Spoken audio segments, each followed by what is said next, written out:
Kelly. All right, good afternoon, everyone. Thanks for being here.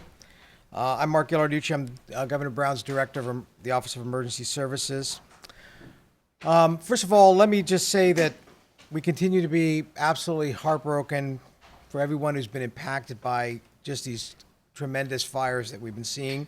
We're really only 4 days into it, but we continue to be very much engaged in the response. Currently, we have over still 149,000 people evacuated throughout the state. Many of those evacuated, this is for all the fires, the two in Southern California and the fire in Northern California. Many have lost everything that they have. Currently, we have 25 people who have lost their lives so far, and that's 23 at the Camp Fire and 2 at the Woolsey Fire. And there are still a number of people who are unaccounted for. We're working closely with local authorities to be able to identify and work with them for accounting all those that are still unaccounted for. Look, this is not an easy situation. We know that. It's exhausting, and it will take time. You need to know that we're doing everything that we can to battle the fires and to take care of those that have been evacuated. We've seen communities come together time and time again, fire after fire and other disasters in California, and we'll get through this one as well. As you've seen, the magnitude of destruction, especially in the town of Paradise, is staggering.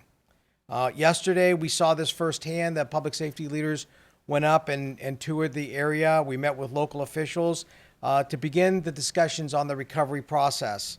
As they're still battling the fires, we're looking at what it's going to take to address the needs of the community.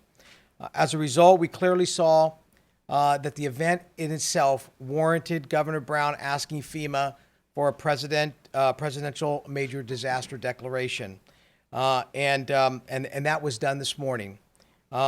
We've already received direct federal assistance from FEMA, and we're appreciative of that, and that is helping to bring federal resources here into the state to help the communities that have been impacted. This continues to be a unified effort by all local, state, federal, and public sector, private sector organizations, and it's been exceptional. We have representatives from many state and federal agencies, both here in the State Operations Center and in the field, working around the clock, managing resources, helping with shelters, school closures, hospital and medical supplies, and restoring damaged infrastructure. We've dispatched more than 1,035 mutual aid fire engines, and we have roughly 3,667 firefighters from local, state, and federal government agencies on the line. We're also very grateful for assistance that we've received from departments across the western states. In fact, 7 states are providing firefighters for California as we speak. Oregon has sent 75 fire engines, Washington 45, Utah 26, New Mexico 7, Idaho 6, Montana 20, and Texas 55. And either they are here or they are en route to assist us in our firefighting effort. There's also hundreds of law enforcement officers and members of the California National Guard that are been deployed protecting communities, providing law enforcement and security in areas that have been evacuated. We're committed to battling these fires with everything that we can muster here at the state in ensuring our communities and people can address their public safety needs.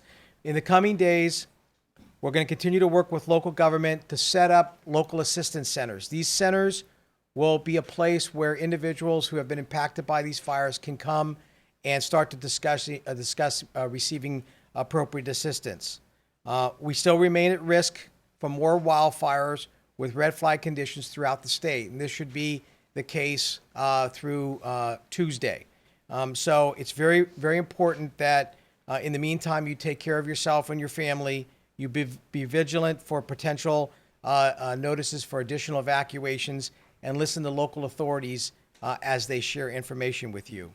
Keep in mind, recovery is a long journey, but we will continue to get through it.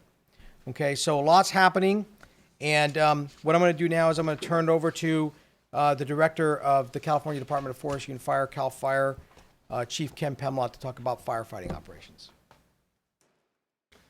Thank you, Mark. Good afternoon.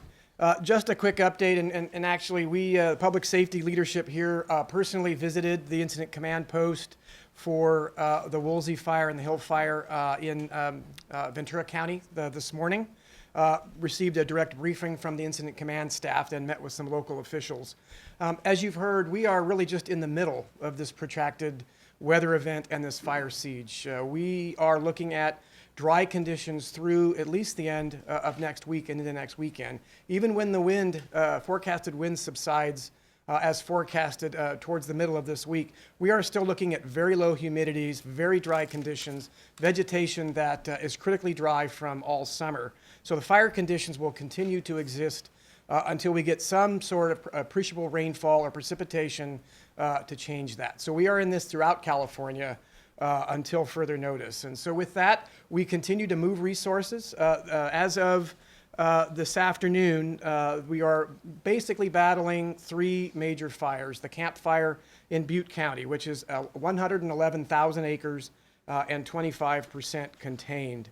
The Hill Fire and the Woolsey Fire, both starting in Ventura County at approximately the same time and burned into Los Angeles County. The Hill Fire, great progress to report today, 70% contained, 4,531 acres. The Woolsey Fire continues to be a major fire, has burned into Malibu, is at the Pacific Coast Highway, and continues to be a threat to Topanga Canyon and many other communities in Los Angeles and Ventura County. So we continue to move resources around the state to engage these existing fires, but we are looking ahead to what the potential is for the next set of fires that could occur. As this wind event moves throughout Southern California, we are now looking towards the Inland Empire, Riverside, San Bernardino counties, and San Diego. Is that where this wind will intensify and surface for the next several days? So again, we continue to monitor, we're providing resources. Every available aircraft, aviation or aerial firefighting aircraft in the country is available to California, and we are utilizing those resources. Aircraft are flying. In some cases, they're able to fly at night. In the Southern California fires, they're all being utilized to the fullest extent that it's possible, understanding conditions change at times, and they may not be able to fly due to high winds or zero visibility over the fire. But we're in this for the long haul. We have, again, firefighters deployed throughout the state, working with many, many partners, and we'll continue to do that until these conditions subside. So with that, I'd like to introduce Governor Brown. I want to thank all the firefighters and first responders, the Highway Patrol, the National Guard, everyone who's worked so hard under very, very trying conditions. And our thoughts and our prayers are with those who've lost loved ones, members of their family, neighbors, and friends. This is truly a tragedy that all Californians can understand and respond to and be very sympathetic. We're going to do everything we can. We're requesting presidential declaration, funding coming from the federal government. Of course, there will be efforts from the state government as well. It's a time to pull together and work through this tragedy. The way I would describe it, and I'm going to amend something I said before, this is not the new normal, this is the new abnormal. And this new abnormal will continue, certainly in the next 10 to 15 to 20 years. And unfortunately, the best science is telling us that dryness, warmth, drought, all those things, they're going to intensify. The predictions by some scientists are that we've already gone up 1 degree. I think we can expect a half a degree, which is catastrophic, over the next 10 to 12 years. So we have a real challenge here, threatening our whole way of life. So we got to pull together. People have ideas, whether it's forest management or how to do our fire prevention. Great, let's hear about them. And we're going to have to invest more and more in adaptation. When we talk about things like the climate and the warming climate, and we talk about words like adaptation, that's what we're talking about. And it's not millions, it's billions and tens and probably hundreds of billions, even in the span of a few years. So we've got lots of work to do.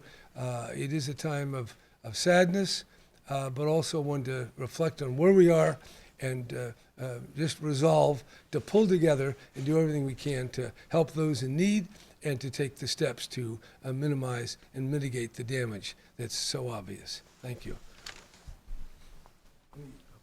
Any questions for Governor Brown? Governor Brown, Yeah. Angela Hurt with Politico. We're here again a few months after you last spoke to a group of reporters, and 25 more people are dead. Is the state doing enough to hold investor-owned utilities accountable and to help residents prepare to leave if they have to? Well, we don't know the cause of this fire, and the town of Paradise certainly had a lot of preparation, but we're dealing with existential conditions that once they take off, there's a certain amount of dryness in the vegetation, in the soil, in the air, then the winds get up 50, 60 miles an hour. This is what happens, and we have to keep understanding it better, but we're in a new abnormal, and things like this will be part of our future. And this won't be the beginning. It'll be things like this and worse.